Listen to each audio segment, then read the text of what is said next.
This last story that I'll be sharing is a true story documented by Ibn Hibban. It comes to us on the authority of Imam al-Awza'i, who was one of the foremost jurists at the time of Imam Abu Hanifa.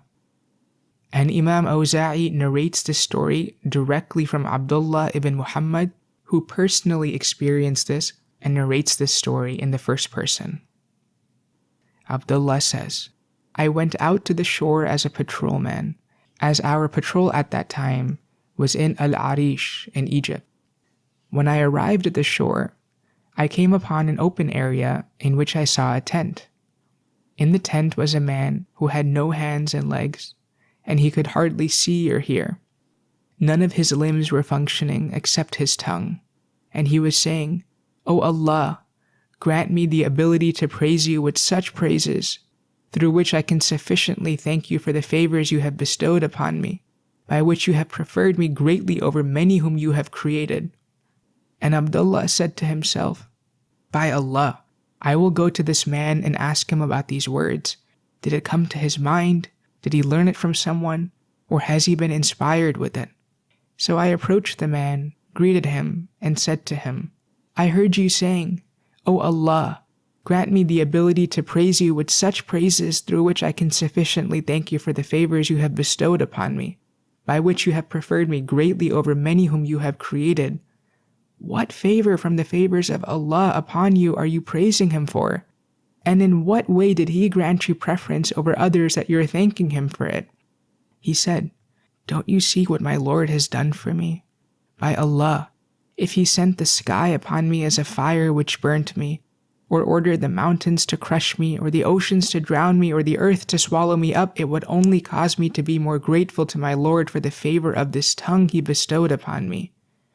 However, O slave of Allah, as you have come to me, I need a favor from you. You can see me in the state I am in. I cannot harm nor benefit myself. I had a young son who used to come to me at the time of Salah and help me perform wudu, and when I would become hungry he would feed me, and if I became thirsty he would provide me with a drink.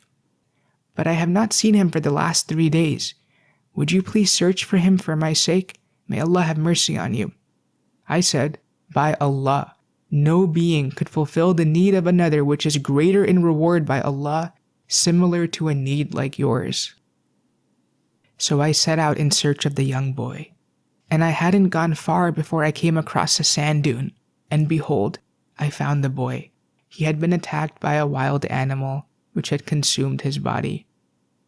I recited, 'Inna lillahi wa inna ilayhi raji'un,' and I said to myself, 'How am I going to face this man?'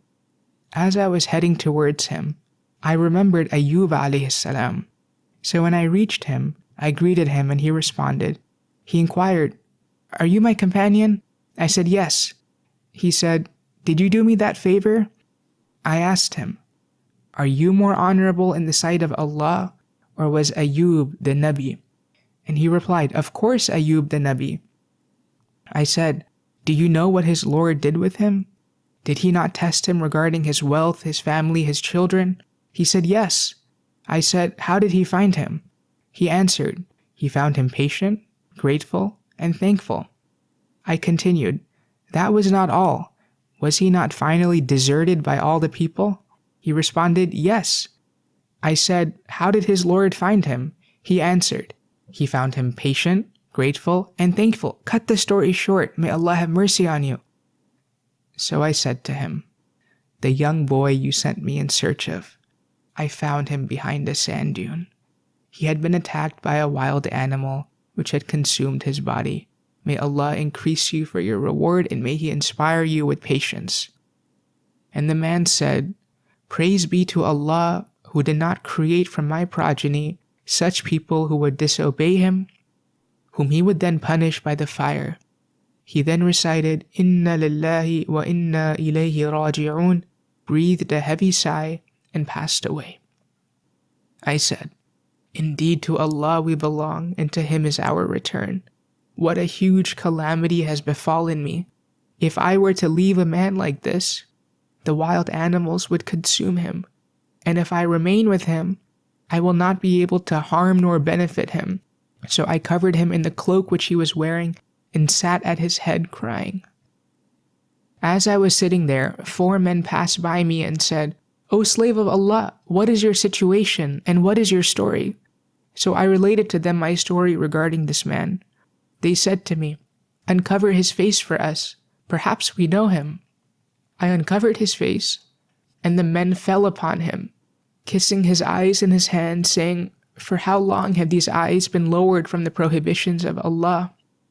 For how long has this body prostrated before Allah while the people were sleeping?" I asked, "Who is this? May Allah have mercy on you." They said, "This is Abu Qilabah Jurmi, the companion of Ibn Abbas, radiyallahu anhu.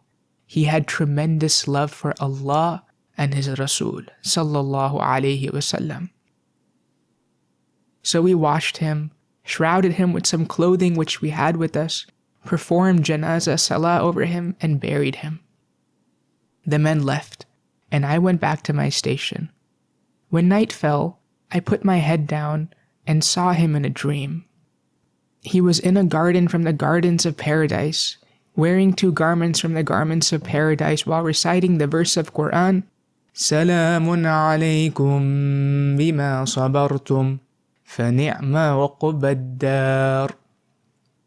Peace be with you, because you have remained steadfast. What an excellent reward is this home of yours. I asked him, "Aren't you my companion?" He replied, "Yes." I inquired, "How did you receive this?" He said, "Verily by Allah, are elevated ranks that cannot be attained except through patience at times of difficulties and calamities, and gratitude at times of prosperity, along with fear of Allah, the Mighty and Majestic, in private and in public."